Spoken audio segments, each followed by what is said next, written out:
It's Terri Murphy for Tuesdays with Terri. And we've all been in situations where somebody is aggressive or in negotiating, they're the more confrontational kind of person. And when you consider the four styles of behavior, this side of the grid, the left side of the grid, does not like confrontation. They will withdraw. So let's just say we're in a sales meeting or in a sales situation, or more importantly, in a courtroom. How does a female particularly handle somebody who's aggressively being, I'll just say, bullied? Okay, let's just go there. And it's real important that we understand how to react in a way that is professional and maintains control. This is about emotional intelligence, which we're going to talk about a lot in the next coming weeks. But here's what's important about this. I just recently was in a situation where I saw a very capable female attorney presenting her opening statement. And the other attorney was a very big, loud person. And he was using that tactic, that objection and huffing and puffing and carrying on. And she handled it so well. And eventually, he was getting to her, but she was able to maintain her composure. And that's what we want to talk about. Emotional intelligence says, you're out of control, I'm good. And that comes across with nonverbals. First one being a good posture, looking, eye contact, and pausing. There's a lot of space in pause because the other person who wants to be aggressive is looking for that reaction. And so the first thing you want to always do is make sure that you stay calm, state the issue. Now, if it's in court, you can do things like, this is important that we stick with the case. Let's stay focused on what we're doing here. If it's a sales situation and you're uncomfortable as a woman, you can start with the words, are you aware? Learn that from my own coach, Sandy Newman. Are you aware that you're raising your voice? Are you aware that this is uncomfortable and we maybe should dismiss and come back another time? When you stay in control, you enforce your own personal power. And there's plenty of things. If you don't react, they can't escalate. They're looking for escalation. Watch your tone of voice. When women get nervous, they tighten their throat and the voice gets a little higher. And that is normal. But when you know and you pause and you take that breath, you're back in control.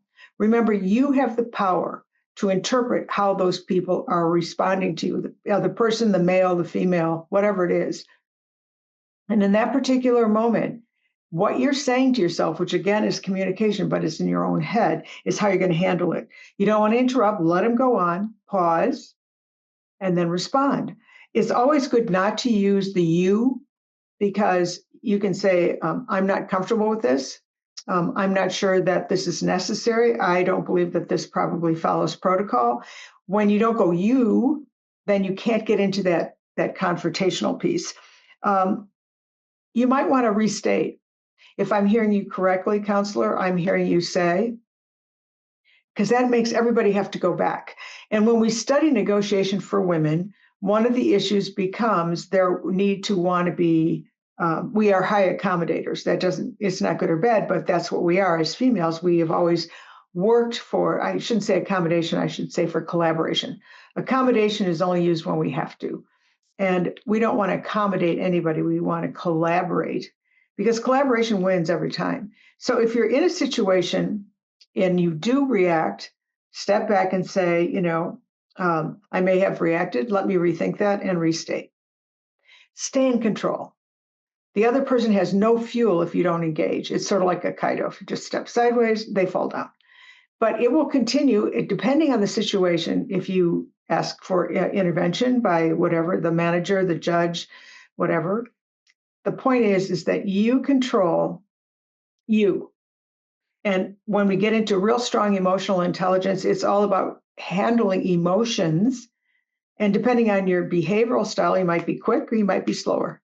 If you're slower, you don't want to recoil. If you're fast, you don't want to react. But at the end of the day, you want to be in control of you. So when it comes to bullying, tell me what your challenges are, and I'm happy to work with you on that. I'm Terri Murphy, presentation skill coach, so that you can present like a rock star. Our goal is to have you walk up with strong personal power, persuasion, convincibility, and really just showing people that you care. Because when you care, everybody wants the same thing. and especially in communication, which is so weird because words just really mess us up. Language is not the best way to communicate. So we want to make sure all of us is congruent so that when we present, we've got this. I'm Terri Murphy. Get my ebook. It's with my compliments, 10 tips to make you the rock star of your next presentation.